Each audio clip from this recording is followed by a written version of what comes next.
I heard you all the time. Oh, I didn't hear you. What I was saying, yeah, what I was saying was you different. Like, you're not the debater. You the setter up of the debates. Right. I'm not putting you in that category. All right, so But what what's I'm going on saying with is- you and Pastor Bennett? Let's get this going. Wait, hold on. Let me finish this shit talking though. All right. The only nigga that's left from that era Is me. Like Jabari's not even in that era. yeah. I'm the only one left from that era. So now that with is that true. said, I That's have true. to right. So that's why there'll be people that I'll debate. There'll be people that I don't debate. And in fairness, I'm talking shit and say cool. But it's always about how I feel about debating somebody. If I feel it, I'll do it. If I don't, I don't. But when it comes to Pastor Bennett is a brother that is a good, he's a good brother to debate. Like that's something that is gonna be yeah. It's two people that I can name that you ducking. Floyd Mayweather never ducked nobody. It's two people I'm Floyd gonna name Mayweather. that you ducking. Yeah. That is Sekou. And I don't know why you running and ducking Tahuti, bro. Tahuti, man. I'm not debating no nigga I'm not debating no nigga that's letting the snake poison his dumb ass on the live stream. Come on, man. But see, those are escape. You're escaping, bro. This nigga letting snake. Listen, man, this nigga letting snakes bite him on the live stream. He gotta go to the fucking hospital. That's what you want me to debate. Yeah, man. I mean, the people is looking for that, though. They looking for that debate. They want to see. They tired of seeing you. Hold up. Here's what I know about the people. Cap, hold up. They tired of seeing you beating up on these little poor white boys, bro. Get in the ring with somebody who got rhythm, who got the spirit, who got soul, who got passion. Man. Who can turn it up just like you. Right. That's Pastor Bennett. Nah, that is passion. That's Pastor Bennett. You're right. Pastor Bennett got passion. He got soul. He could listen. Pastor Bennett is one of the rare niggas that made somebody leave a debate mid-debate. Yeah. Yep. Remember, he made Chris Harris bitch ass leave the debate. Yep. That's crazy. Yeah. If you got to tell me who to debate out of Pastor Bennett or Sekou, it's a no-brainer. It's Pastor Bennett.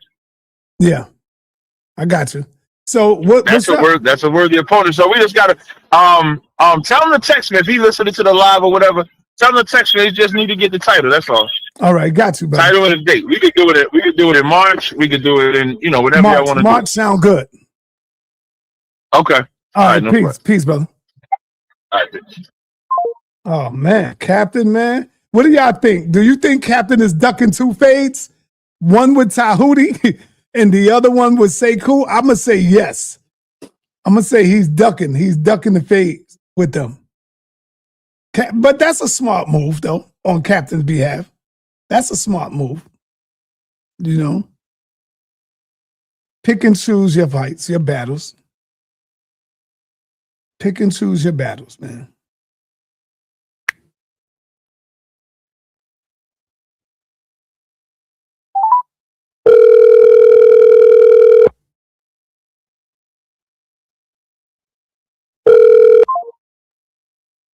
Come on, Pastor, you hanging up? You must be in the middle of something. Let's see. One more try. Let's try again.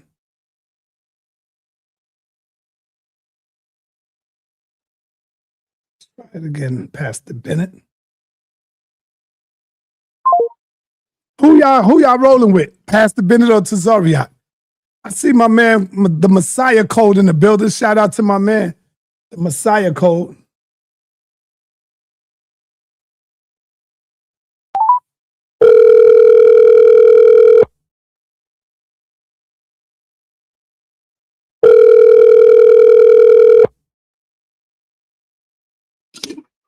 Hello.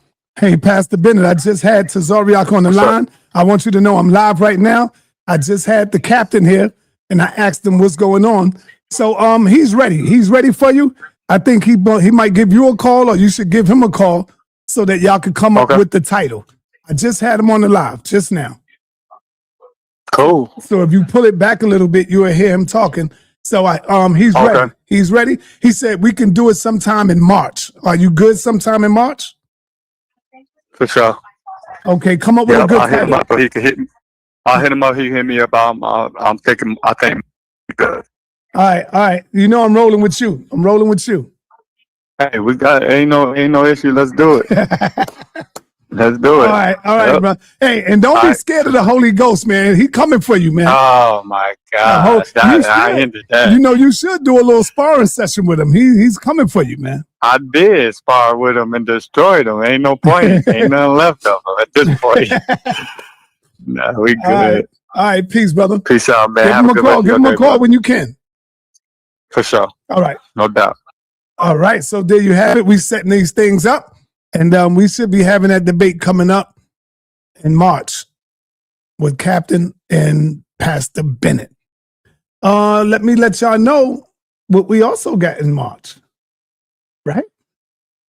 And we have Neptali and Nepal Shaddai. I think this one right here, y'all sleeping on this one. This debate right here, y'all sleeping on it.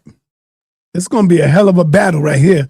But of course, I would say Nepal is the underdog on this one. Nepal is indeed the underdog on this one. What do y'all think? Naphtali?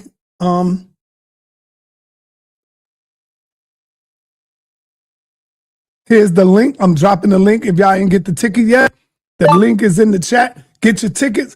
And Nepal want to come up with something. I think she's going to come up with something later on tonight. We got Naphtali and Nepal will be doing battle tonight on the Bible. They going in on the Bible. So y'all stand up right here on this channel. They're going to be going in, having discussions on the Bible. So y'all will see. Make y'all decision and see what's up with that. Nepal is the mother of Naphtali. Naphtali is her daughter when it comes to this. But, you know, the daughter thinks she can take on the mother. sa.neter set me up a sports debate. Oh, okay. That sounds cool. A sports debate. That sounds cool. So let me get to my man Suntan. What up, Suntan? What up, brother Si? All right. Good. Yeah, we played Detroit tonight. I know. I just texted in the chat, man. The Knicks looked good on that overtime, man. Yeah. Jalen Brunson is out cold, man. I think he scored 42. Yeah, that nigga out cold, though. I'm just saying, just inside. See, you gotta understand what you know the high percent. You know what the high percentage shot is, right? Yeah. He can do that, and he can go out there and get the low percentage. You see who we picked up, right? You see who we picked up? Nah, who y'all get? We picked up Jose Alvarado. I didn't see that. Yeah, from New Orleans, man. The little short dude. The short Puerto Rican brother. Well, we should see him tonight then. I don't know if he's clear to play, because you know you got to go through all that stuff. Once a player gets traded, they got to go through, you know, to clear them up. The medical and all of that. But we got our guy, he played last night. We got him from Chicago, Hubert. Oh, yeah? Yeah. So your guy probably good. Who you got? You got Hubert? That white Hubert. He a guard. He can shoot that three. He played for Chicago, Hubert. Yeah, so both of them. I would love to see both of them in there. Oh, it's gonna be fire tonight. It's gonna be fire tonight because they messed around. Let Washington beat them last night. They was Washington beat Detroit. Yeah. Yeah, I was like sitting up here. I was trying to text you. Oh man, Washington? Yeah, Washington got some new guys. They got Trey. Oh yeah, Washington is going. They looking good. They got Anthony Davis. They got Trey Young. Yeah, but they ain't playing yet though.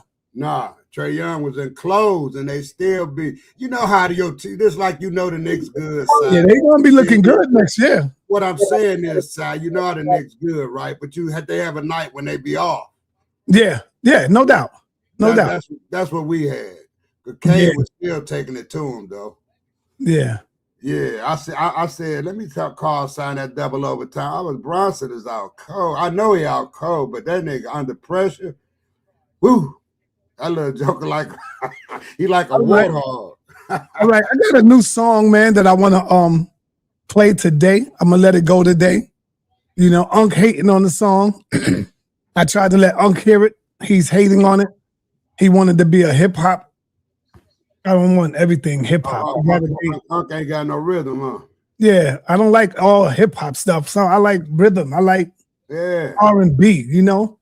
I ain't gonna just be saying this just to say it, but I'm telling them last few songs y'all been blasting off been A1. All right, this one right here. Y'all been leaving me outside. What's up with that? What you mean? I'm only in one song. Oh, yeah. This one right here is y'all, everybody know I made this one. It's hard to top this one right here. I made this for the sisters. Yeah, that's the one I like. Yeah.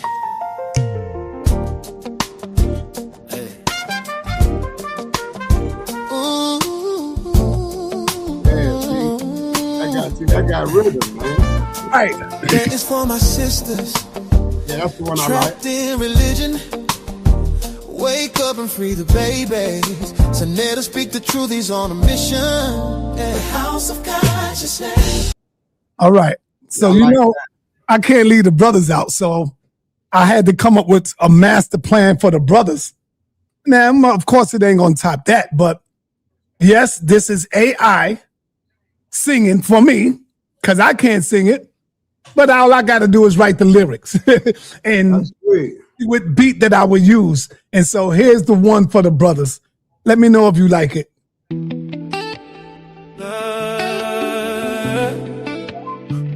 Napah, you where my people Napah, you where my people I need you to help me on this mission. Yeah, this is for my brothers trapped in religion.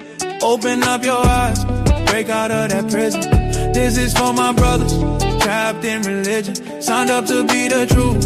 You know he's on a mission.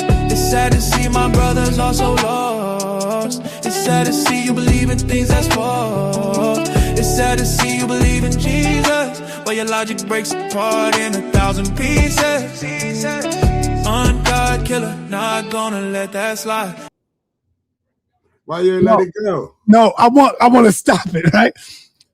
When it come on, I know it sounds a little hard, but it says, Nepal, where you at? That's what it's saying at the beginning. Nepal, where you at?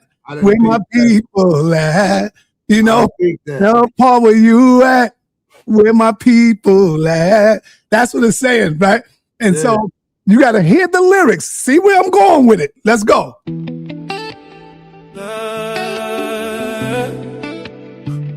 Napah, you where my people Napah, you where my people I need you to help me on this mission. Yeah, this is for my brothers trapped in religion. Open up your eyes, break out of that prison. This is for my brothers trapped in religion, signed up to be the truth. You know he's on a mission. It's sad to see my brothers are so lost. It's sad to see you believe in things that's false. It's sad to see you believe in Jesus, but your logic breaks apart in 1,000 pieces.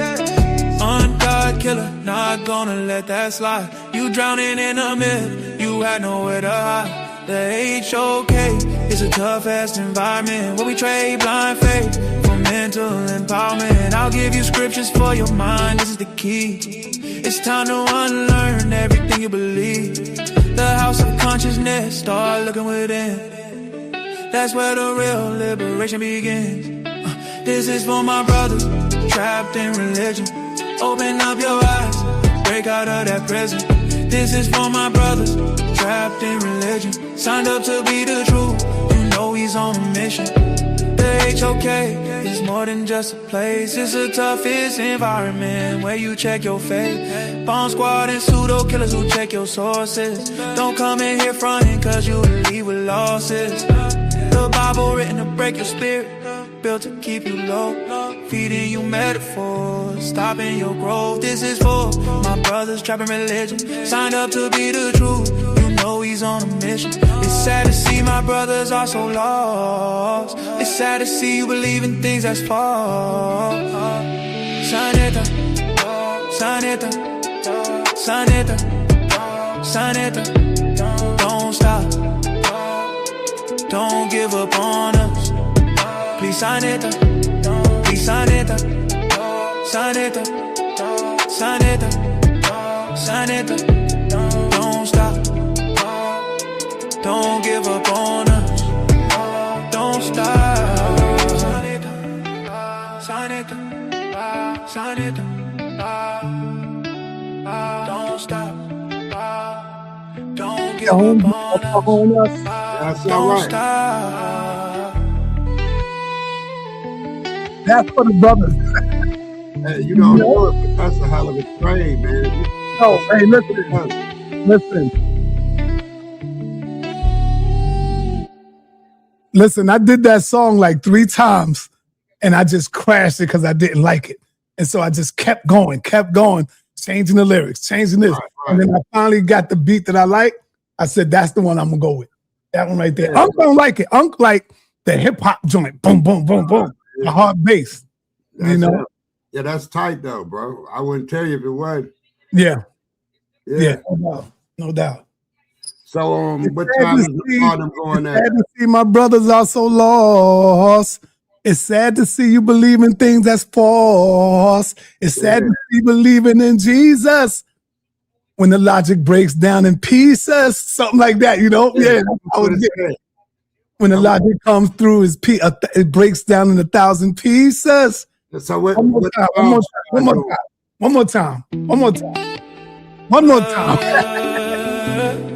This is the lyrics, no? Napah, you at? Where my people at? Napah, you at? Where you at?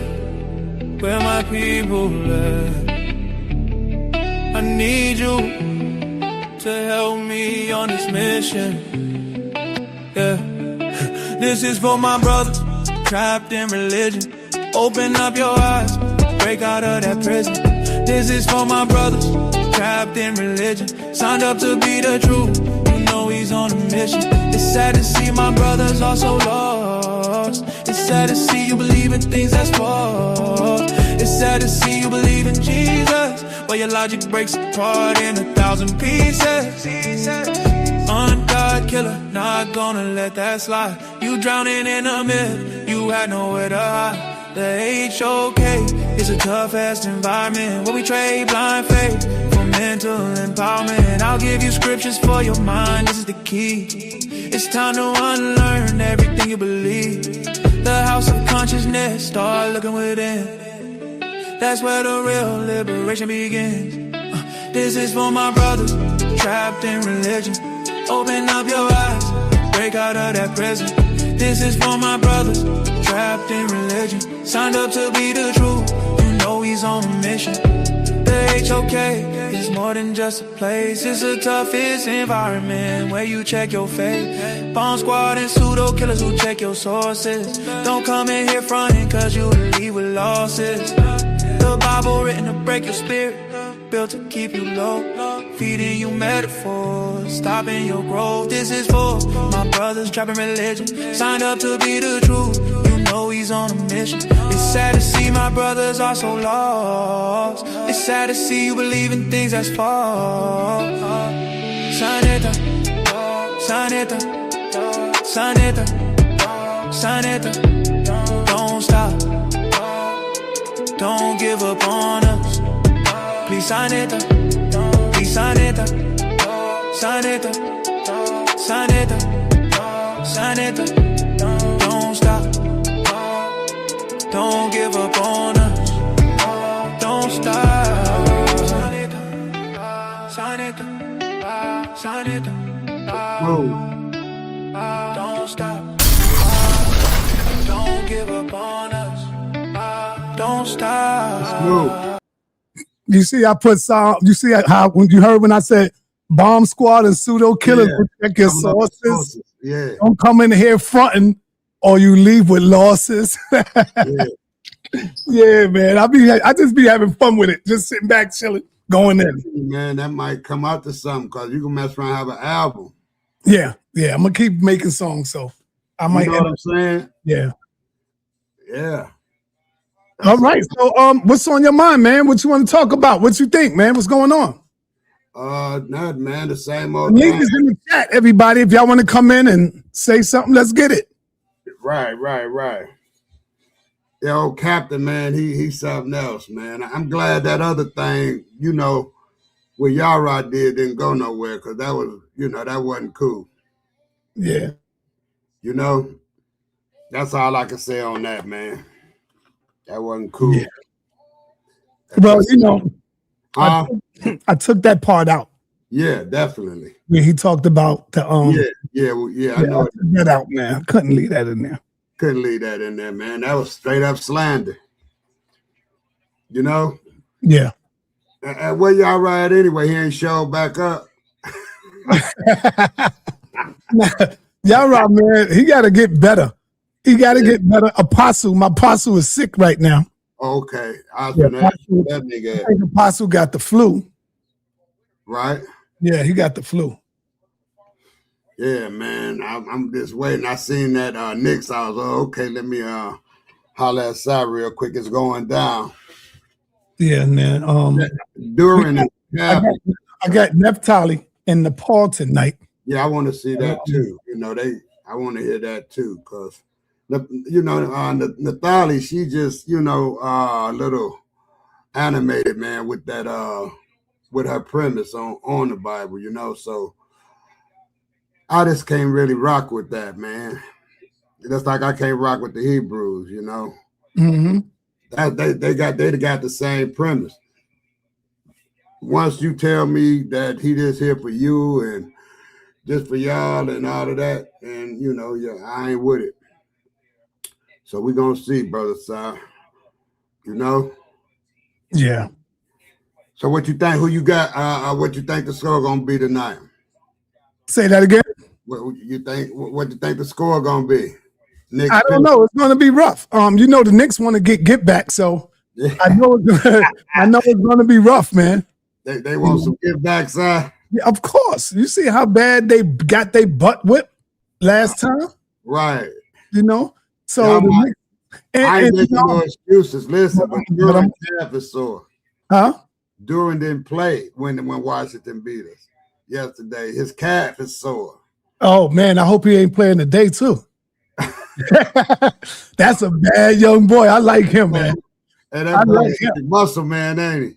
Yo, man, I like him. I was like, damn, why the Knicks could never luck up and get stuff like that, man? Right.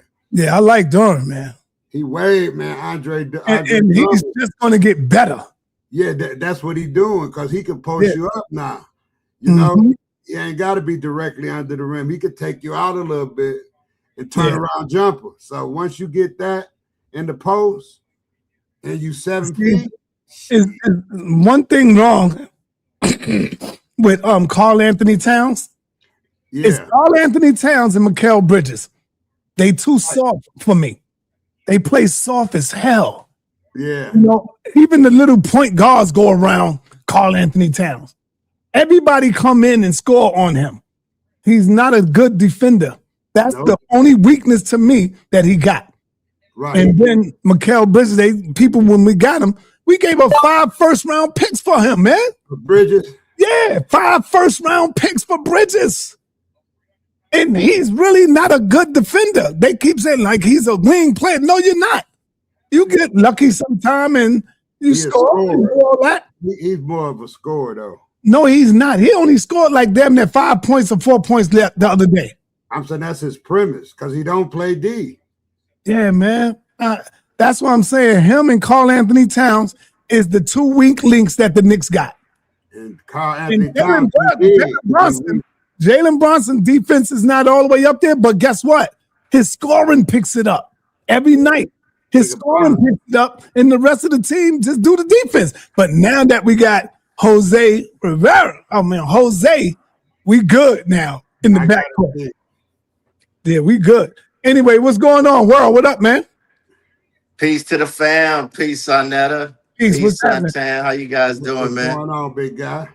I was checking out the Bible, man, and John 20:17. It sounds like Jesus is kind of telling a fib. Like what? Well, when he said, Mary, touch me not, I have not yet ascended, but go tell them I did.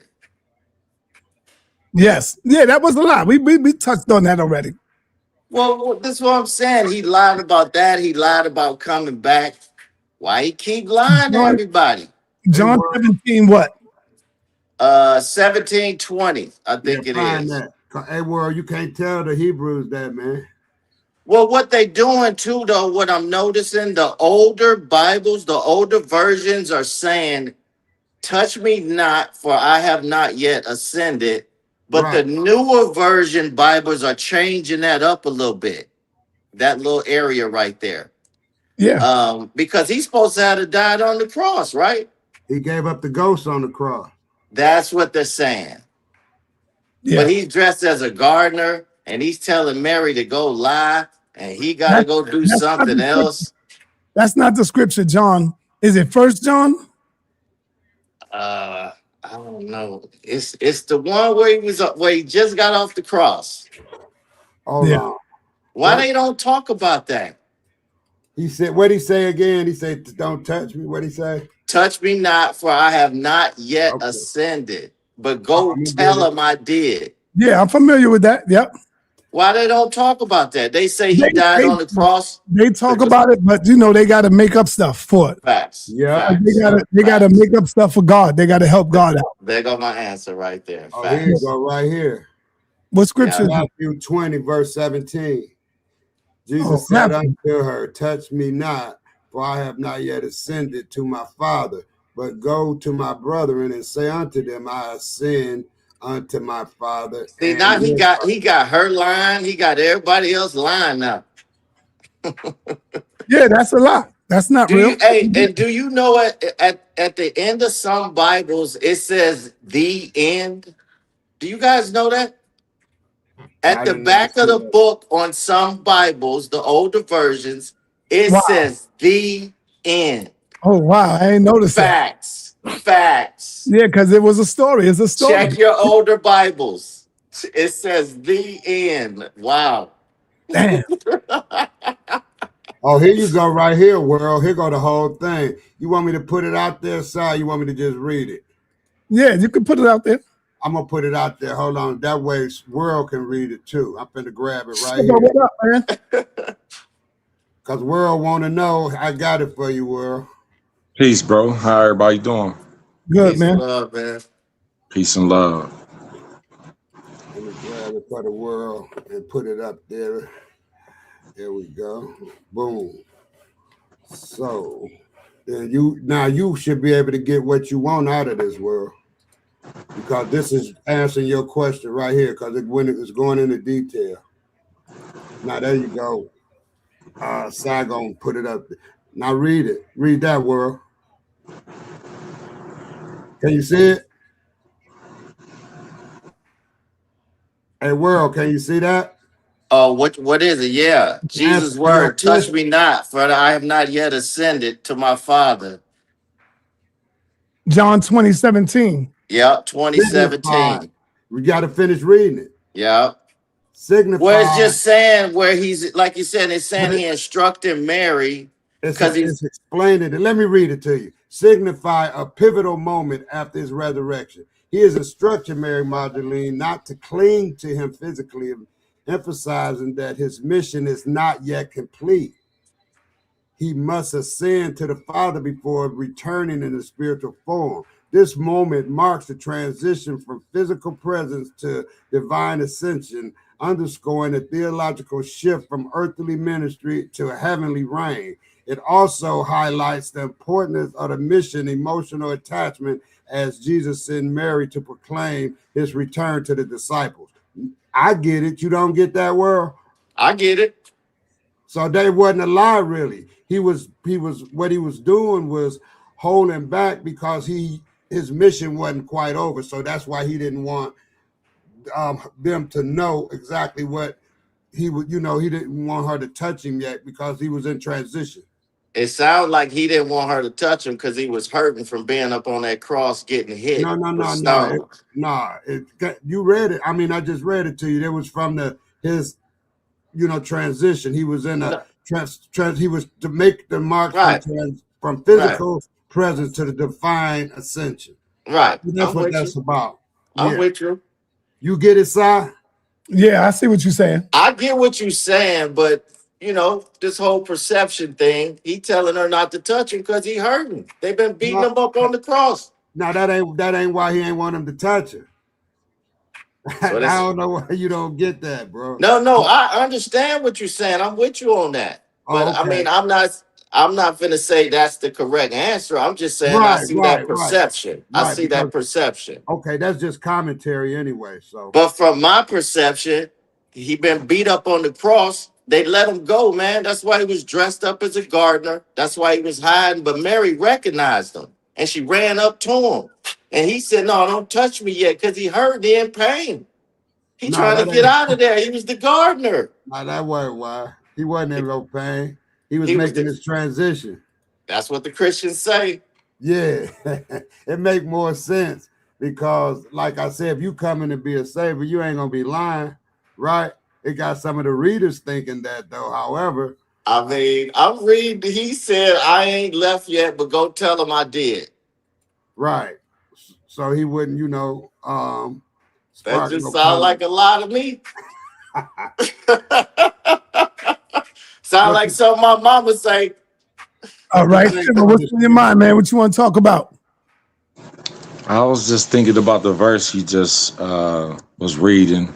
How, ever since I was a kid, I heard verses different, which is like a duality part of it. And as I grew older, I understand I have like I call it a Cherokee Egyptian nation, like understanding of the scriptures. And in there's schools. I understand that schools, each school of thought that they had that it would transition your mind all the way from the 12th cranial nerve all the way up to the number 1.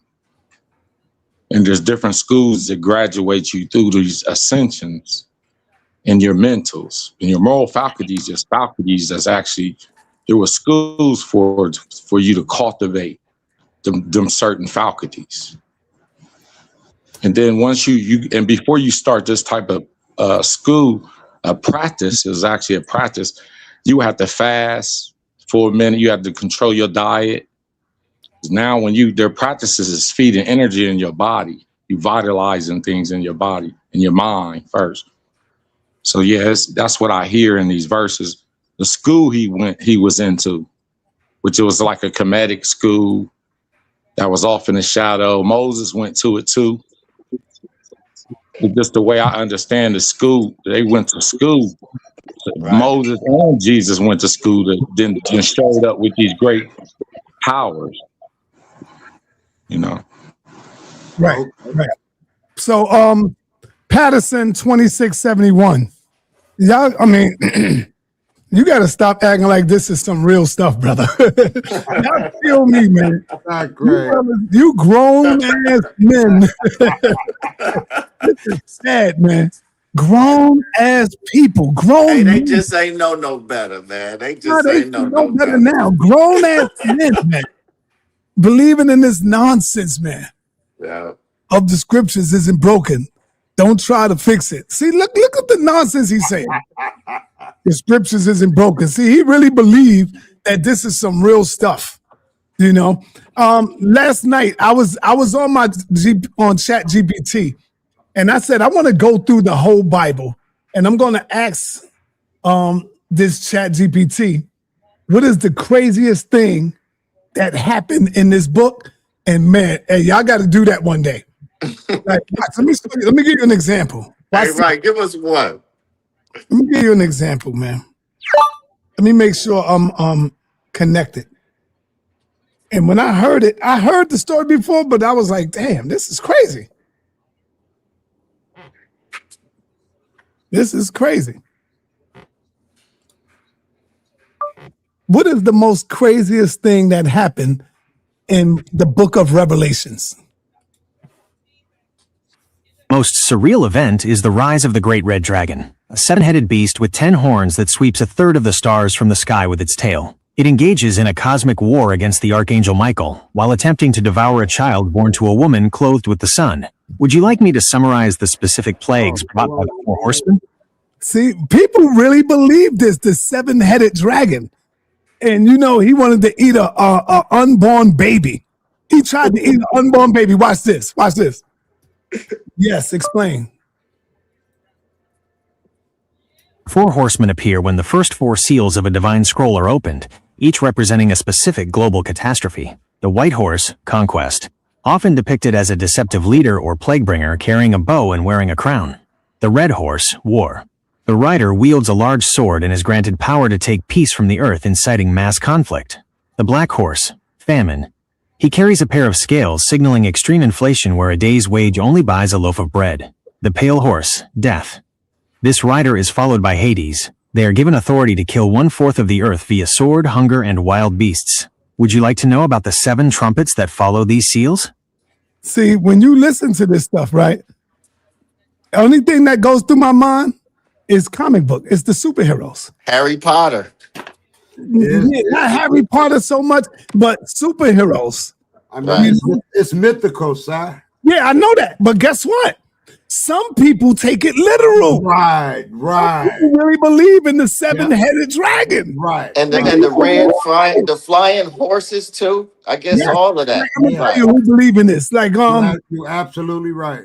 What's my man name? They take it literal. Come up here all the time with his Easy Band. Easy Bands. He believed this stuff. It's literal. Yeah, he do. Because he believes in spirits. He believes in spirits, sir. Huh? In Africa, he believes in spirits. Yeah. So like that's why grown men, man. I gave him a pass because he got a different 671. He believes this stuff. Yeah, he do. Hey, World, I put my email in the chat for you. It's in the back. I bet. Okay, yep. All right. Yeah, Easy Band really believe that stuff, sir. Can you tell me about the most craziest thing that happened in the book of Deuteronomy? One of the most intense moments is the divine ultimatum in chapter 28, where Moses... No. That's not what I want. This is what I want. I asked him this last night. Watch this. Can you explain the Israelites taking women after they had went to war? Watch this. Deuteronomy chapter 21 verses 10 to 14, the law describes the process for an Israelite soldier who wished to marry a woman captured during war. Unlike the typical ancient practice of immediate sexual violence, this law enforced a mandatory 1-month waiting period. The legal process, shaving and paring. The woman had to shave her head and cut her nails, symbolizing the stripping away of her former life. Mourning. She was given 30 days to mourn her parents and her past, providing a buffer that prevented impulsive action by the soldier. Marriage or freedom. After the month, the soldier could marry her. However, if he later lost interest, he was forbidden from selling her or treating her as a slave. She had to be set free because he had humbled her. While jarring by modern standards, scholars often view these rules as a primitive form of legal protection intended to curb the unchecked wartime brutality common in other Bronze Age cultures. Would you like me to explain how this differed from the rules for total destruction in other biblical battles? See, this supposed to be a book of God, right? The Bible, I said this before, is from the book of Genesis to Revelations, is bloodshed, is war, is fighting, is killing, is bleeding, is graping, all through the book. And so what they do to justify the graping part is to say, yeah, but they married her. And how do you marry her? By going into her. When you go into her, they consider that to be what? Marriage. But that's against her will. You see what I'm saying? So that's why you will find these dudes say, no, he married her. And then he let her go. If he ain't want, if you don't want her no more, you let her go. Why? Because you violated her. That's what the Bible says. You violated her. Some scriptures say you humbled her. You see? Right. Humbled her, meaning you took her stuff. Yeah, that's what it means. Can you break down the Bible where it talks about you can have, after killing the men and the women in war, make sure you take all of the virgins that have not been seen by a man? Watch this.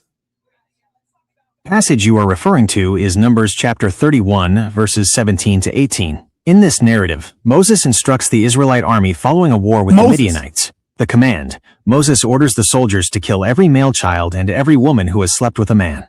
The exception, he tells them, but all the young girls who have not known a man intimately keep alive for yourselves. The context: this occurred because the Midianite women were blamed for leading the Israelites into idolatry in a subsequent plague. The virgins were spared to be integrated into the Israelite community as servants or wives. Would you like? You hear that? Wow, I ain't never read The that. little girls alive for yourself because they have not been touched by a man. So now we're going to keep them for us. Yeah. After we done killed your mother and your father, this is some crazy stuff, brother. That ain't nobody but man, But right? the Israelites will get up here and say, oh no, we married them. Yeah, you married them against their will. Right. And if they wouldn't marry you, you would kill them. What are you talking about? Right. It sounds like that's what they did to us. Yeah. Yeah. You know, that sound like exactly the techniques they actually did to us, like 4th of July. You know, so yeah, they just copied, just gave up their stuff because they was wild animal people. Because Israel, well, you got Sarah, 2 wrestlers, and the way I understand it, in the netter, it splits up in the brain and the universe, and it names it one side animal spirit of the planet, and it's like peaceful side of the planet. Once y'all start reading stuff and you hear God lying, why you still rolling with God? Because God tells you not to lie. Lying. But did you know God lied, Suntan? Yeah, it ain't a lie though. No, it's a lie. It's a lie. Overlap for the underplay. No, it's a lie, Suntan. It's a lie, brother. Even if he condones it, it's a lie, And man. let me say this then. And I'm gonna stick with you on the first one. When we first got the military, man wrote that. Did you hear me? Man wrote that. That God didn't write that. Man wrote that. Right? You're right. That's what that's all about. That's how humans think, man. Yeah. Yeah. Some people on the other side of the continent Can you explain in the book? Can you explain in the Bible where angel came to God and with the lie, and God told him to go on with the lie? Let's see what he's saying. This occurs in 1 Kings chapter 22, verses 19 to 23, and 2 Chronicles chapter 18. To entice King Ahab into a fatal battle, God asks the host of heaven who will persuade the king. A spirit steps forward and offers to be a lying spirit in the mouths of Ahab's prophets. God approves the plan, telling the spirit, go out and do so. Would you like me to find the specific verses for you? Look at that. God told him to go out and do it. He condoned the lie. That means God lied. He plays with the lie. Right? Wow. Come on, man. I see you building up ammunition, boy. Now, this is old stuff. I've been on this for a long time. Really? Watch this. Watch this. Can you talk about the time in the Bible where God sends down delusions? Watch this. In the Bible, the concept of God sending delusions or deception usually appears as a form of judgment on those who have already rejected the truth. Key passages: 2 Thessalonians chapter 2, verses 11 to 12. This is the most direct reference. It states, quote, God sends them a strong delusion so that they may believe what is false, specifically referring to those who refuse to love the truth. Now think about that. Why would God send down a delusion for them to believe something that is false? Just like he can do that, why he can't send down something that's truthful to make them believe in the truth? See that? Yeah. See how that works? But God want to play with lies and deception and deceitfulness. See? Yeah. So all God had to do is say, you know what? I'm going to send down a spirit of truth. So that because God, this is a loving God that y'all think. So let me send them down the spirit of truth so that we could fill them with the truth instead of a lie. Come on, man. God playing games. I say what it is, man. What's on your mind, brother? Peace, Ashe. What's going on with you, brother? Side man, I've been hitting your line, bro. Yeah, you've been hitting me when I be sick sometime. Yeah, Flare ups and stuff, man. You know? yeah. You young, I say. When you get old, man, you start Take a nap sometimes. Yeah, you start taking naps, you start feeling this, man, and you know, you get sick. You know, I'm 62 right now. You 62, sir? Yeah, I'll be 63 in April. So Yeah, I'll be 66 at the end of the month. Well, Yeah, I don't really get a birthday. You know, I was born leap year. My birthday come every 4 years. Trying to get that presentation in. 28. yeah. What day you ready, Ashe? I seen it. I'm ready ASAP, to be honest, sir. Okay. I don't think I got nothing to do Saturday tomorrow. Tomorrow? Yeah. Are you good for tomorrow? Yeah, we can run tomorrow. What time? Oh, go ahead. What time is good? Like, well, 5 o'clock, 3 o'clock, Yeah, 5 o'clock. Okay, 5 is good. All right, send me what you got to send me. Give me the title and all that. All right, I'm gonna send it to you when I get off stream. Okay, that's good. Let's get it in tomorrow, 5 o'clock. And I've been trying to get this brother, man, but he's so afraid, man. I try to get Brother La, you know, to just talk about Islam. So now I got to go and call. I got to call Brother Muhammad. You know, Dr. Wesley Muhammad. Oh yeah. Yeah, I got to call Wesley Muhammad, man, because you know, Brother La. I ain't heard from Wesley in some years, man, about 5 years. Yeah, man. Wesley been to my house and all that. We did interviews at my house all over. Yeah, I know. I saw the interview. All of that. I'm just saying he ain't been around about 5 years. No, he's in the Nation of Islam. Right. Yeah. He don't be hitting. He used to hit YouTube. I guess when you was bringing him on. Yeah, he's in the Nation now. Right. When I was bringing him on back then, he wasn't in the Nation. He was in the 5% Nation at that time. Oh, okay. That's why his name was True Islam. So did you know that? Tell me this, since you was in the Nation. What is the fruit? I never made it to the Nation. What's the fruit? I never made it to the Nation. Though. Oh, okay. I'm gonna ask Brother Lai that. The fruit are the best. The fruit are the best. The fruit, you know, the fruit, because it's the tree of Islam, and they are the best. Yeah, I mean, the fruit. Yes, that's the nectar of the tree. So you know the fruit also protect the tree. You know that, right? Yeah, That's they what like defense. There you go. So that's why the FOI are those are the soldiers. They're supposed to be the best of the nation. They're supposed to be the best of the nation of Islam, and they are the fruit. So they are the protectors. Okay. You know why I asked that? Hey, sir, I was looking at, and I'm late like a mug. I was looking at the Godfather of Harlem with Forrest Whitaker. Yeah. I learned a lot from that. You know, I know that. You know, he shot the last one at my building, right in front of my building. Did he? Yeah, he shot the last one right in front of my building, man. I know that was all right. Right there in front of my building. I step outside, I look, I see all of them, Forrest Whitaker, all of them, man. Yeah. Yeah. And the one I was playing, his wife, fine as hell, bro. In real life, brother. Right. Gorgeous in real life. You seen her, right? In the movie? Yeah. I told you I watched the whole movie. I watched all the series. How's she look in the movies? She cute in the movie. She just I'm talking about in real life, man. You'd be like, damn. She fine as hell, for real. Yeah, you could tell. Real life. Yep. She got all the features. She red bone. You know? Brother Lai said a lot of that is false. What you mean a lot of that is false, Brother Lai? What you talking about? As far as the movie? Of course, I would say, yeah. I mean, it's not, you know, you got a little movie in it. They got to add stuff in it like that. Just like you looked at Big Meats. with 50 Cent. Animated, man. Yeah, it's not all real. It's not real, man. They gotta make it. They gotta make it a movie. Exactly. Just like when you see Malcolm X. Yeah, when right. you see Malcolm X movie, that's not real. Do you really? I mean, some of it was real, some of it was not. Do you really believe that Malcolm X ran and stuck his head in the toilet to get the perm out of his hair? Do you really believe that? When it was burning. Yeah, they just ad-libbed, you know, to make a movie. You got to make the movie, right? Right.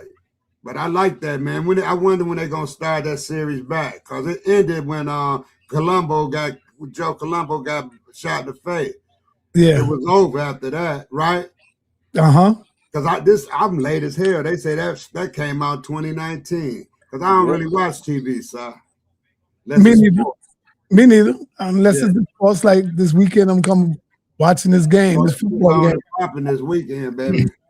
I love college football, so I don't watch TV, man. I ain't never watched one episode of Power. You know, I ain't watched one episode of that, man. I ain't into that. In the house, while all that crazy stuff, I don't watch that stuff, man. But yeah, when I thought about Harlem, I thought about you, man. When I thought about y'all side. When I thought about that, you and Reggie now. I know Reggie ain't from Harlem though, is he? You could say Reggie from Harlem because he's always in Harlem. Right. Okay. You know everything about Harlem. He's from the Bronx, but you could say he's from Harlem too. Right. Right. Yeah. Yeah. Reggie from Harlem too, bro. New York, man. So tell me this: how would you get to the Bronx? How would you get from Harlem to the Bronx? You got to get on the train or something. They said it's different island boroughs. Yeah, yeah. So how would you get from Harlem to the Bronx? You know, you got buses that go to the Bronx. You got trains that go to the Bronx, the 1 and the 2 train, and then you got the bus that go right across the 145th. Right across the highway, yeah, you got buses. I meant to ask you, Sa. You said you was a bodyguard for Khallad Muhammad, correct? Yes. Now, when he had left the Nation of Islam, was he still a Muslim? Yes, he passed away as a Muslim. Passed away a Muslim. Yep. What do you know? What branch of Islam did he go to once? The Nation of Islam. So even after he left the nation, he still identified as nation. Yeah, he still identified as a Muslim. But by way of nation. But he wasn't in the nation. No, he wasn't in the nation, but you know, that's his foundation. Right. So he was more. If you've been with something damn near all your life and then you get kicked out, you can't just change automatically. Remember, he named his son after Minister Farrakhan. Absolutely. Yeah. The reason I asked that because we noticed like when Malcolm left, how he became like an Orthodox Muslim, I believe, or I think it was like a Sunni, I forgot. He became like a different type of Muslim. So I was wondering what kind of Muslim did Khallad become after he departed from the NOI. Yeah, to keep it real, people don't like when I say this. When Malcolm left the Nation of Islam and got kicked out of the Nation of Islam, I don't even want to say it, man. Go ahead. I don't even want to say it, man. Go ahead. Say it, man. You done brought it up now. Yeah, Malcolm got soft, man. He got soft. Yeah, he got soft as hell after that. He got soft when he went over on that homage over there. When he got away from the Nation of Islam, he got soft. He came back teaching. Khallad got at him too. He came back talking about, oh man, when I went over there, I seen eyes red as of red, blue as of blue. We all bowing down together, drinking out the same cup and all that. Khallad said, man, when I went over there, it was nothing. He said, man, the racism was so thick in the air that you can cut it with a knife. He said, God damn it, I don't know what Malcolm saw, but I know what I saw. He said he's seen racist Arabs throwing bread up in the air and having black women scurry all over the ground to get the bread, to eat it. Yeah, remember he said he had to hem one of the Arabs up after when he landed at the airport by the way that they was just treating and manhandling the black women. Yeah. Now that's not. Go ahead. I'm saying I love Malcolm X. I'm just telling you my part. That's my opinion. He just got soft at that part. you know, trying to include the Arabs and everybody with our thing. Elijah said they wasn't ready for that. The people ain't ready for that. They wasn't. Yeah, they not. They still not to this day, I don't think. Hell no. To be falling under some pale Arabs, far as their governance, if you would, as far as the authority, the ones who telling you what this God is, and it's in their language, so that makes them the authority over the religion itself. Yeah, you know what I'm saying. One thing I did admire about the Nation of Islam is that they utilize Islam as a vehicle to drive home their message. Yeah, you know what I mean. I don't even. There's not one lecture where the Honorable Master Elijah Muhammad is even speaking Arabic. I don't think he spoke Arabic at all. No, you know what I'm saying? No. Check this out. This like you. Well, I'm bringing Eric Muhammad up next week, so I hope you be in the building. You can ask him any question you want. Hey, Eric Muhammad. Yeah, I know Eric is. That's dope. My grandfather is a minister of Nation of Islam here in Grand Rapids. Hey, listen to this. Yes, sir. You in Michigan? Yeah. Ashay? Yeah. Oh, you right. I'm here in Detroit. Yeah, you around the corner. Yeah. Yeah. Hey, listen. When y'all say that make me think of Egypt. Just like the Arabs and the Coptic people took over Egypt now, and their language is prevalent in Egypt. You see what I'm saying? I say that's what you made me think of when you said what you just said about Islam. They did the same thing with Egypt, sir. The Coptic people, the pale-skinned people, are the people that Chief X them said is there now, and all. I know they're there now, but talking about they always been there, and but it don't work like that. They would, they there through the admixtures, and they took over. That's how it is, and I understand that. Chief X acts like he don't want to understand that. They look like me and you first, I say. Right. And there go brother Assad, my little brother. But the Assad. difference. You can confirm what I just said, can't you, Assad? Did you hear what I just said? It's a slight difference, though. Go ahead. What I'm saying, the pale skinned people that's there now in Egypt, those the ones who they the front runners, and they own Egypt. That's their culture. When me and you both know that they became dominant through admixture and over the century, because at first they looked like me and you, Asar. Is that true or false? What would you think? It's not even admixture like they keep claiming. Remember, and here's the part, and salute to our brother sa.neter. You had our big brothers on the other day. Respect to you, brother. And Fudicia and Saber Smalls. Right. Man, that's why we salute you, man. You do the special stuff. No, most of the Arabs over there now are from Jordan. Like my partner is from Jordan. Some of the brothers, like my partner Ali, who y'all see manage Khabib Nurmagomedov in the UFC, and the Islam Makhachev brothers. He's Egyptian, and he looked like a light-skinned black dude. And when his hair grow out, he looked like a light-skinned black dude. He has a little bit of mixture from the Arabs in him too. But you have to remember, this report that they're using, this is the report from a cemetery that was the Greeks that died in ancient Egypt. So you're looking at the Greeks and the Romans who died in ancient Egypt is not even a cemetery based off of the dynastic period. Right. And they compared them to them. So it'd be easy to say an Arab looks closer to an ancient Sudanese or Southern Sudanese in that case, because he's not Roman. He came from this side of the Black Sea, now the Red Sea or Mediterranean Sea. So that's what you're looking at, and people keep forgetting that fact. That's why when Chief X was on here, and I said, look, they found 2 Congolese bodies in the nature report amongst those Egyptians that you claiming. He got quiet. No, Sa, you need to do this. He can't be up here like that. Sa, no, you're not listening. You don't know how to respect him.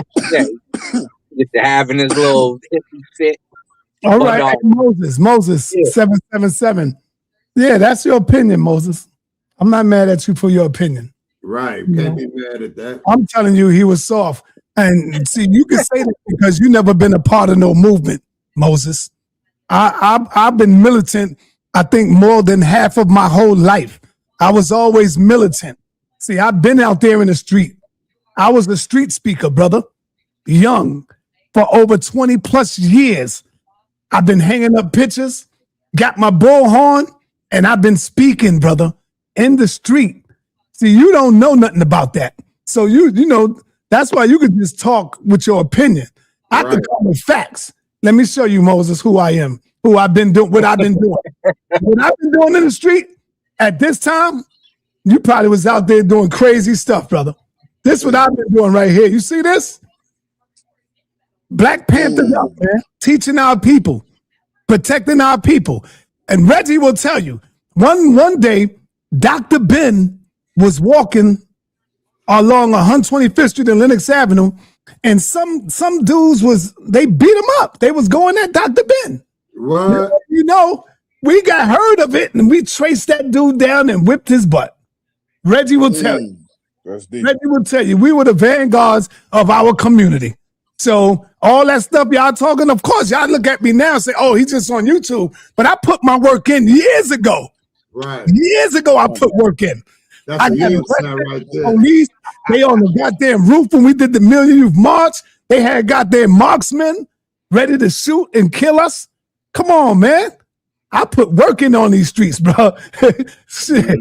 And Reggie knows that. Reggie will tell you. But you was Khallad's bodyguard. No, I wasn't. No, I wasn't his bodyguard. I was the chairman. Part of the, yeah, no, I was the chairman. Listen, I was the chairman of the Black Panther Party. So whenever Khallad will come into the city, like the New York City, my chapter would secure him, would bodyguard him. Like if he go to Brooklyn, then the Brooklyn chapter, you know what I'm saying, will step up and do security. Wherever city he's at, whoever's the chairman of that city, they take control of that. And so whenever he's in Harlem, and he was always in Harlem. So, you know, my chapter, we was up. I was the one that was telling people where to go, what to do, how to do this. I had the Minister of Defense, my man Kim Netter. He was the Minister of Defense. I could call him right now. He'll tell you everything. You talking about Kim Netter who be on her? No. Oh, he's young. Yeah, no, not that. I'm about to say that's. I'm about to say, what, he one of them brothers? We got Benjamin Button or something. No, not that brother. But you know what? I'll bring him on one day to interview him. I'll interview him, man. So y'all can see everything I tell you. I ain't lying, bro. I ain't lying. I see it on tape. Here I go right here with the all right. Well, who you looking at right here? That's Michael, Aaron Michael. He's the founder of the new Black Panther Party. And what happened was the police was shooting in California. So he contacted Khallad and told Khallad that he wanted him to be the national chairman of the Black Panther Party. And so when he became the chairman of the Black Panther Party, Khallad went to work. He came to Harlem, Brooklyn, Bronx, Philly, all over. We had, and that's why they had to kill him. They had to get rid of Khallad. You know? Mm-hmm. So I became Khallad at this time. Yeah, I became the chairman of the Harlem.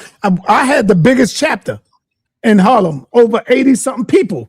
And we was still growing, rising, bro. What was that name under Khallad? Say that again? What was that name? What was that title under Khallad Muhammad? What was the national chairman. He was the national chairman of the Black Panther Party. Okay. Yeah, the national chairman, meaning all over, all around. He was the national.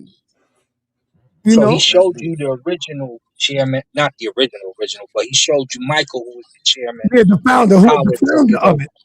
He was the founder. He's still living, son? Say that again? Michael still living? Yeah, he's still living. That's good. Yeah, he's still living. Remember, they tried to assassinate Dr. Khallad in California. Where he got hit. He got hit in the leg and all of that. Yeah. You know? Yeah. See, I had these young brothers, man. That's who I was getting. I had the young soldiers. You weren't with Khallad when he went on Phil Donahue, was you? Nah. I had the young soldiers, bro. That's who we was going at. Is that your son, that youngest one? Nah. They would come through. But we had a whole army, man, and they saw that, man, and They was like, yo, we got to get rid of Khallad Muhammad. He's trying to raise the youth. He's trying to, go after you. Yeah, that's the main thing they don't want. Right. Yeah. The influence over the youth, positive influence over the youth. You got to go. And I always tell this story right here. See, like the Hebrews don't have women in leadership. This sister right here, that's Sister Malika. That's Sister Malika. She was next in charge over everybody, over all of the brothers that was in there. It was Khalid, then Malik Zulu Shabazz, then another brother, and then you had Malika. Like if Khalid go down, then Malika would step up.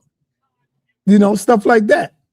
So this sister, man, she wasn't no joke. She was militant like hell. She was from Philadelphia. She's from Philadelphia. So militant like a mother. She's still around too, Si? Yeah, she's still around. That's good, man. Yeah, she was militant as hell. These sisters today wasn't messing with her. She knew karate, all of that, man. Oh, yeah? Hell yeah. She was no joke, Sister Malika. She's the one that told me to get out. She said, yo, get out. Get out the movement now. At that time, my name was Salik Quran. I was Muslim. Yo, you hear me? I was Muslim at that time. My name was trying to get you, B. You was next up. Yeah, she said, sa.neter, get out, leave, get out of the movement. I'm like, what are you talking about? Yeah. Because the dude that poisoned Khallad Muhammad, we was infiltrated, bro. He was with us. He was the agent. He was the agent. Yeah. So they poisoned Khalid at the game where he went. Remember when the All-Star was at Philadelphia? The All-Star game? That's when they poisoned Dr. Khallad Muhammad. Right there. Damn. Are you allowed to share his face? To share what? His face. Who, Khalid? The COINTELPRO gentleman. The one that infiltrated? Yeah. Hell yeah. Okay. Hell yeah. Those are the things we definitely need to see so we know what the traitors look like. This right here, this brother right here, this was the closest that we came to Malcolm X, man. Dr. Khallad Muhammad, bro. Absolutely. And we don't know what we lost. When he was here, people were scared of him, talking about he was an agent. Yeah, they always go to that route. Yep. Because they know that'll get you crashed. Yep. The wrong suckers here. As soon as I heard him, I was in Clinton Correctional Facility, right? And I was doing my time, and I heard Khalid. That's when I heard about Khalid through the tapes and all that. In Rikers Island, you was able to get tapes, and you had Walkmans, and then you could plug it in, and you listen to WBLS, right? WBLS at that time. You know what I'm saying? It's FM and all that, yeah. Yeah, that's when Farrakhan would come on every Sunday. And I would listen to that, and I was like, damn. Because, I ain't had time to listen to it when I was in the street. I was hustling. But now, I got time to sit down. And I started I started listening to it. And I was like, damn, I heard Khallad Muhammad. And I said, oh, man, I got to go. When I get out of here, I'm going straight to Mosque number 7. And that's when I almost became a member of the nation. And so when I came home, Khalid was on his way out of the nation, getting suspended. And so when I went there, I was like, damn, am I going to go with Khalid or do I stay here at the nation? I said, I'm going with Khalid. And I left. And I never signed up. And I went with Dr. Khalid at this age right here. See, I was the young star right here. Young boy, young man, a panther. And that's my daughter. That's my first daughter. How long was you? About 20? Yeah, she's 24 right now. She's 24. How long was you on that picture, Si? About 20? I don't know, something like that in my late 20s. Oh, late 20? Yeah. Okay. Yeah, that's young Si there. Yeah, man. Yeah, they'll try to infiltrate you for sure. They tried to. Yeah. So when Khalid went down, she called me and said, yo, Salik, get out, get out. I said, what you talking about, Malika? She said, get out, leave the Panther. There's an infiltrator in there. And that's when I left. But when I left, I still kept busy doing my own thing on the 125th, bringing out the bullhorn, the step ladder, remember we had the step ladder, the speakers corner, right?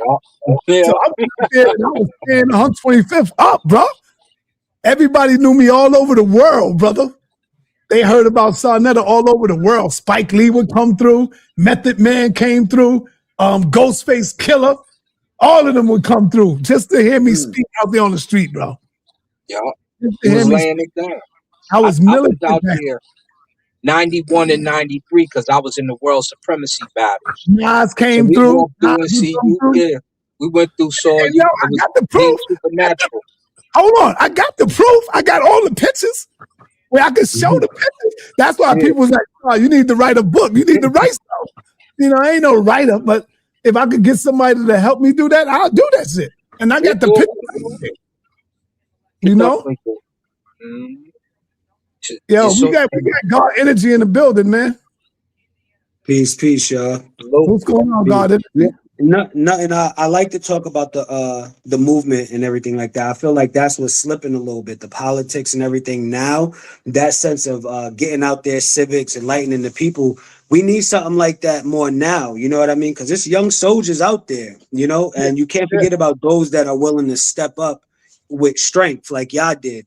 And the people like that today now that are willing to show strength in our community, we call them YNs, but reformation in that community is needed because that's a strength and a vanguard that every community needs. So, you know, I feel like that's why the Black Men Rising thing with the elders, I feel like that's definitely something that's needed because the type of atmosphere and strength and movement that y'all had, that's what's missing right now. Everyone is inside of books and PDFs and articles, but nobody got boots on right now, and that's what we need. Right. Yep. And it's only a few of us that's like that style. Like out here with Colorado when we had the summer of violence and me and my cousins had to go across the Colorado Boulevard and talk to the Crips and Bloods to stop the beef. When we took the murder rate for a hot second, we was like, that's enough of that, you know.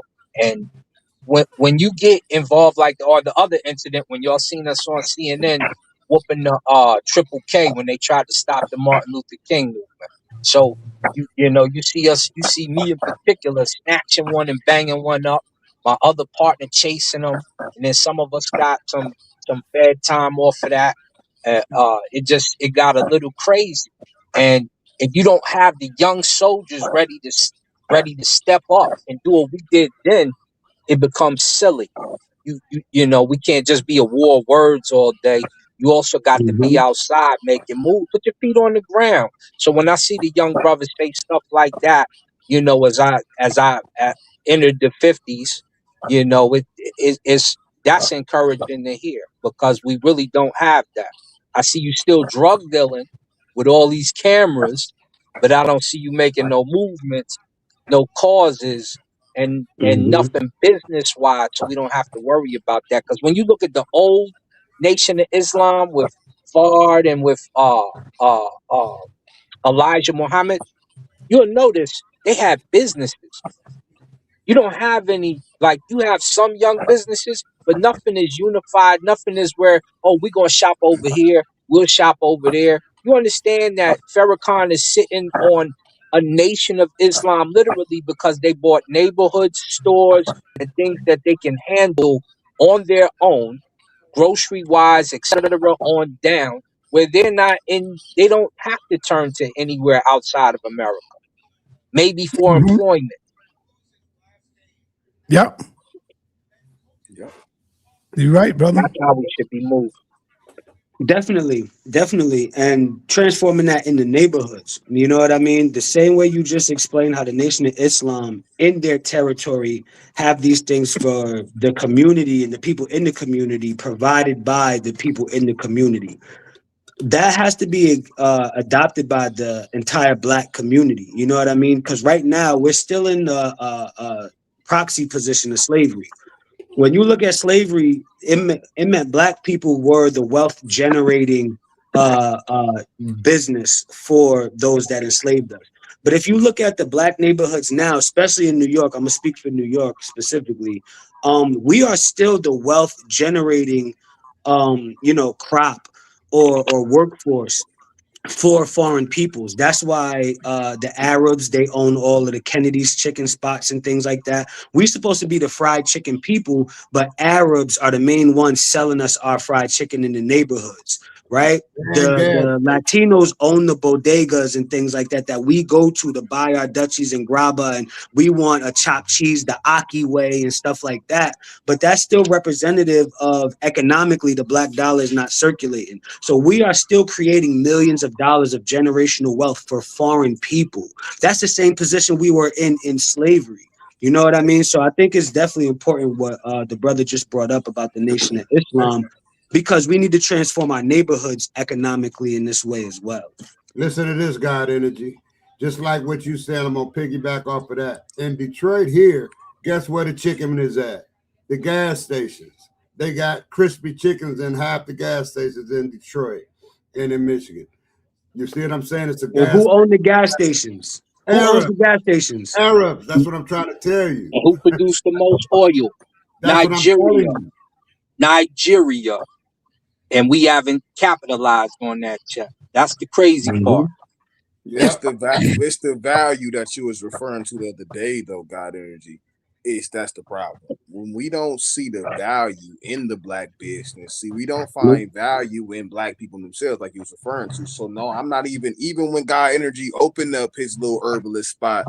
I ain't messing with Dog, man. Dog probably in there running a scam, or just the way that we think about each other. Right. So we don't even you could be selling your product, you be selling your clothes and your shoe. I'm still gonna go to Foot Locker, walk past you because I find value in Foot Locker, not in you. I don't find value in my brother. I don't find value in myself. So when I don't think of myself as too much, I don't think as the next brother's product is too much either. I think that going to the Arab, going to the Mexicans, going to the white man is the better option. Go ahead. I don't mean to cut your wisdom. Go ahead. One day I gotta put out a video of my story. I gotta do that. I'm gonna do that. And this is the first time I tell everybody this.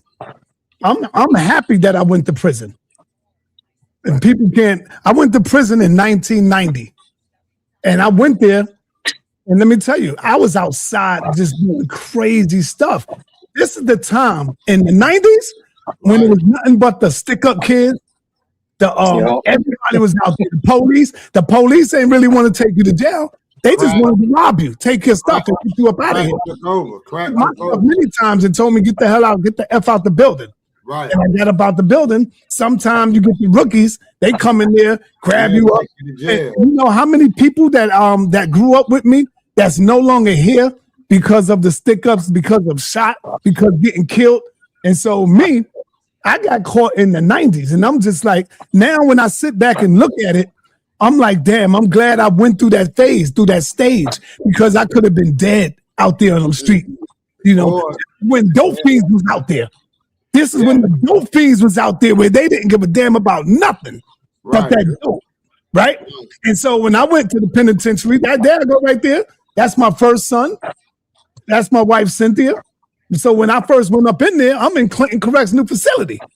And that's when I started listening, having to sit down, a brother by the name of Shabazz. I tell this story, but I don't go into depth. A brother by the name of Shabazz, he came by my cell. He threw a book on my bed. And the name of the book was Message to the Black Man. Now, you hear the story as a young man, anybody throw stuff on your bed, candy bars and all this stuff. Don't mess with that. Throw that shit out. I threw the book out myself because I ain't know about that. I'm in the street. I'm hustling. I'm hustling. So the brother came by. We in the car. He said, "Yo, brother, did you read the book?" I said, "Oh, that was your book." He said, "Yeah, man, that's the Honorable Elijah Muhammad, Message to the Black Man." I said, "Well, I didn't know who book it was, so I tossed it right back out myself." And so he said, "Nah, brother, you got to get that book. It's gonna open up your eyes, and it ain't no funny." So I said, "All right." Make a long story short, I started reading the Message to the Black Man, getting into it. Next thing you know, I'm running around the joint with a bow tie on. You militant. I'm in the penitentiary, right, in Clinton, And we down every Friday, we could go to Juma because that's when you could get out. Even though you ain't that type of Muslim, but you go to Juma just to get out your cell. Right. So I go to Juma services and we go down there and that's where we form up at and start recruiting. And man, the Muslims hated that. They hated us, man, because we was talking about the black man's God and this and that. And they ain't like that. You know, the Muslims ain't like that. So it was getting ready to be an all-out war back then. And for somehow the E-man was able to calm everything down and we was good at that, you know, after that. But let me tell you, this is what I'm telling you. I just found one picture. Let me see. Where's that at? I found the picture, right? I got way more. I just ain't got time to get it. Let me see. Let me look at this one right here. I'm on 125th Street and I'm teaching hard. I'm going in. And all of a sudden, Ghostface was standing right there looking. And I was like, damn, when I got off the mic, I just said, yo, let's get a picture. And we took a picture. I got Nas. I got Jadakiss. You'll see Jadakiss holding up my DVDs and all that shit. I got Method Man. Method Man went home and brought like 20 kids to watch me speak right there where that brother at with the blue shirt. Yeah. And I'm speaking. I got the flicks. I got the pictures. People seen it already. Because I remember in action. Yeah, with your little pointer. Yeah, there you go. I had the pointer and the bullhorn. Yeah. And so I was putting in mad work, man. I mean, on the 125th, I did that. I lived that. And so I take a trip. It's like damn near, they treated me like I was a celebrity because of what I was doing. And so when I went to Chicago, even in Chicago, the Nation of Islam was like, I went there during COVID and the whole Chicago joint was closed. But when they see me in Chicago, bro, I kid you not, Nepal will tell you, man, they opened up Chicago. They opened up Mos Mariam so that they could give me a tour. And here I go, right there on the stage where Farrakhan speak. Me and Nepal right there on the stage. You know, and on that stage, a lot of people don't know because they don't see it. I think it's to the left. To the left, there's a seat right there that they got for the Honorable Elijah Muhammad. Nobody could sit in that seat. Nobody. That seat stays like that the way it is. That's the messenger seat. You see what I'm saying? That's the messenger seat. And so this is what I've been out there doing for a while because you got to show the people that this is dealing with, watch this right here. You got to lead by example. Yeah. You know? So for years, they would have our ancestors on the floor. And I said, man, I got to get me a Jewish boy and I'm going to make his ass bow down. And there he go, bowing down. So I had that nigga kiss his feet. There he go, bowing down right there. And I'm throwing up my fist over his head. I'll tell him, yo, bow down. Because the pictures that he's in front of was the lynchings. Those was the lynching pictures that I'm showing. So I was a bad boy. And so, yeah, I was young, man. I'm like the most militant dude on 125th Street. And guess what's down the block? Down the block from me. Hey, son, you wasn't smiling at nothing. Nothing. Down the block from me was the Hebrew Israelites. Brother Hashar and all of them. Yeah, Hashar. So they had to get past me, and once they get past me, they got to get past the Hebrews. So we had 125th lit up, bro. Hashar would tell you the Hebrew Israelites, all of them, they were all coming here and testify to all what I'm saying. It's real. I had Jews right down. The police came. The police would come and try to shut me down. The police one day, he came and snatched my whole picture thing down, balled it up and threw it in the truck. I said, what? I ran, man, I'm like, yo, oh, hell no. Oh, hell no. They gave you a choice. Either you book up or you go to jail. Right. And I was like, nah, man. He told me I couldn't come back out there. Man, I came right back the next day. Right. Nigga, that's the First Amendment. Freedom of speech, bro. Right. The hell you talking about? Yeah, I saw that. And the lieutenant was like, yo, leave him alone. Leave him alone. You don't want to get sued. Leave him alone. That's the First Amendment. You can't mess with me. Right. But one day I'm gonna just get up here and just do my whole thing. I'm gonna put it all together and just show my life story on 125th. Yeah. Right. So that's in Harlem. Because people think I'm just a YouTuber. I just got up here yesterday and just doing this. You know what I'm saying? They think I'm just a YouTuber. I just got here yesterday doing this. Man, come on, man. When I was on YouTube, nobody was on YouTube. You damn near need to invest in the biopic, man. You and do a biopic. You know how Dame Dash did the what's the joint called?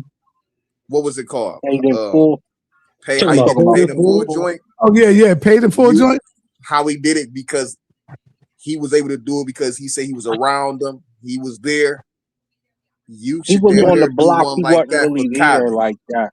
He wasn't really there like that. Like Mike wasn't Boogie there is like my boy. that, but he was on the scene enough to a point he had connections. He could talk to people who was around to a point he could put together a biopic. He talked to my man Gangsta Lou. And Gangsta Lou. Oh, you know all of them. Gangsta Lou. Yeah, you know me and Gangsta, Gangsta Lou right off our block.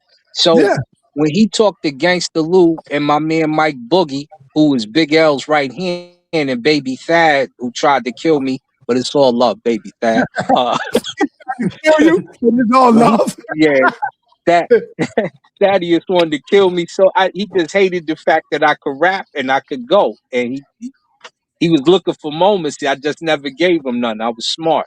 So when he talked to Gangsta Lou give him the feed and the rundown on how it went down. And AZ's little brother Chop, who was my man, rest his soul, Chop, he would be at Sam Gore with me.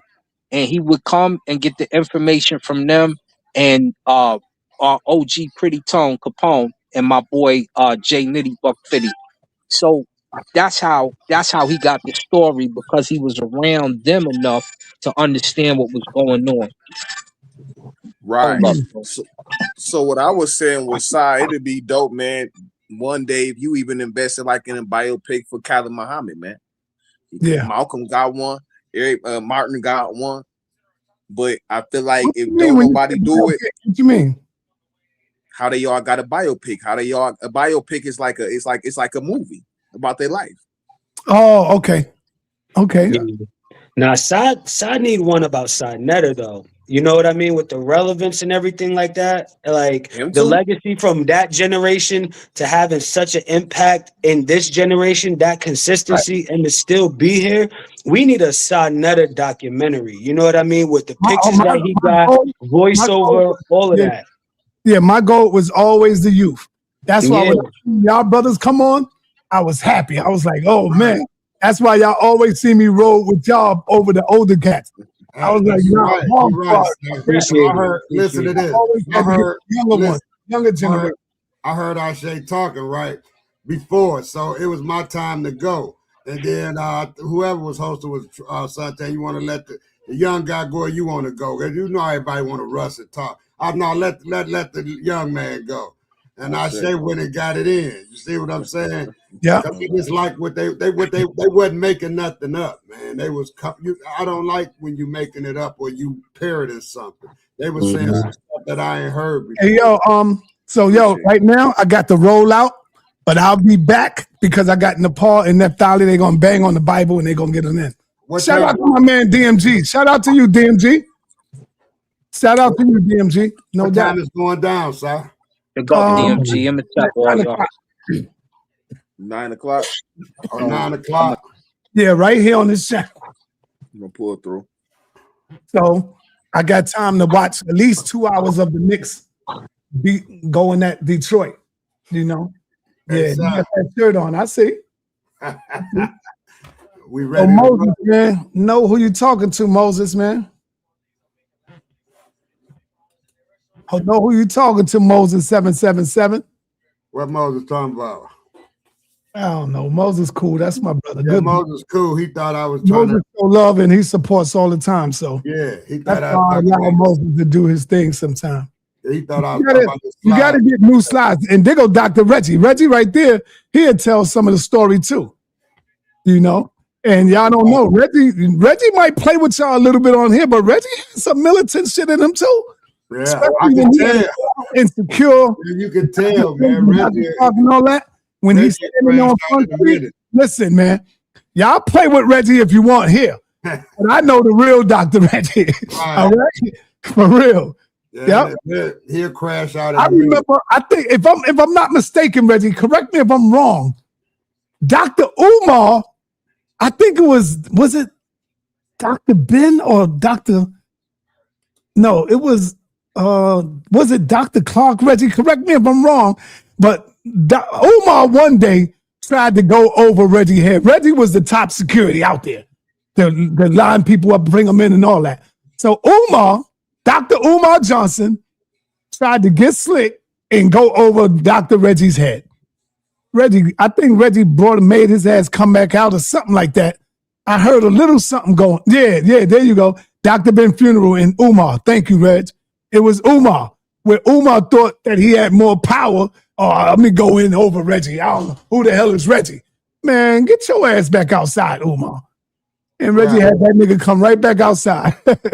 Like, yo, get out of here. Who knew? I just seen Reggie lose it a couple of times. He'll turn up on you in a minute. Yeah, I never seen Reggie fold. Reggie's right. The way you see Reggie here turn up, he turned up in real life. Right. I've seen it many times. Right. You know? Yeah. So y'all sleep on my boy Dr. Reg if y'all want, man.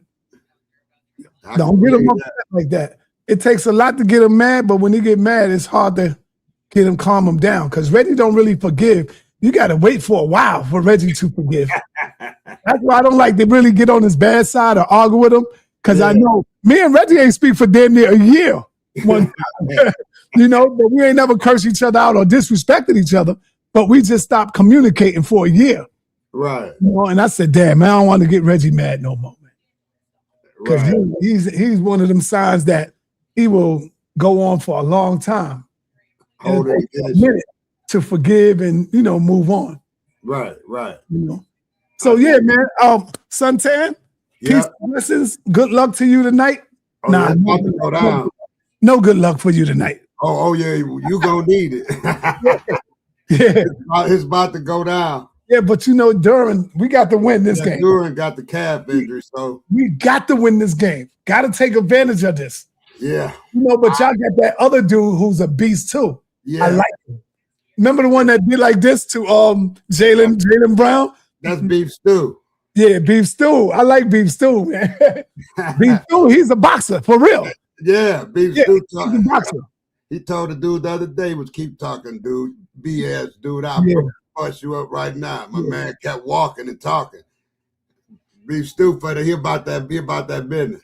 So we're going to see, just get yourself ready. Yeah.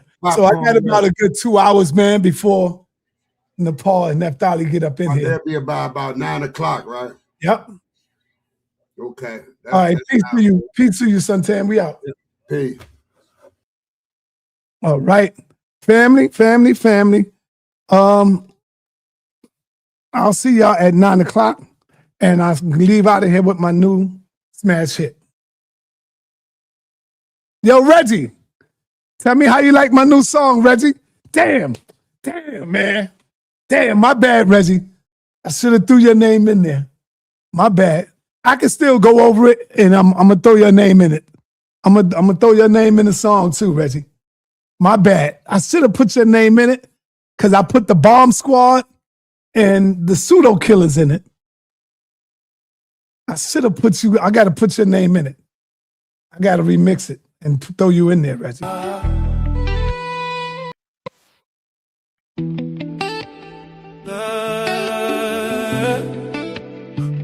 Napah, you where my people at? Napah, you where my people at? I need you to help me on this mission. Yeah, this is for my brothers trapped in religion. Open up your eyes, break out of that prison. This is for my brothers trapped in religion, signed up to be the truth. You know he's on a mission. It's sad to see my brothers are so lost. It's sad to see you believe in things that's false. It's sad to see you believe in Jesus, but your logic breaks apart in 1,000 pieces. Uncut killer, not gonna let that slide. You drowning in a myth, you you had nowhere to hide. The HOK is a tough-ass environment where we trade blind faith for mental empowerment. I'll give you scriptures for your mind, this is the key. It's time to unlearn everything you believe. The house of consciousness, start looking within. That's where the real liberation begins. This is for my brothers trapped in religion. Open up your eyes, break out of that prison. This is for my brothers trapped in religion. Signed up to be the truth, you know he's on a mission. The HOK is more than just a place. It's the toughest environment where you check your faith. Bomb squad and pseudo killers who check your sources. Don't come in here fronting cause you leave with losses. The Bible written to break your spirit, built to keep you low, feeding you metaphors, stopping your growth. This is for my brothers trapped in religion. Signed up to be the truth, you know he's on a mission. It's sad to see my brothers are so lost. It's sad to see you believe in things that's false. sa.neter, sa.neter, sa.neter, sa.neter. Don't stop, don't give up on us. Please sa.neter, please sa.neter, sa.neter, sa.neter, sa.neter. Don't stop, don't give up on us. Don't stop. sa.neter, sa.neter, sa.neter.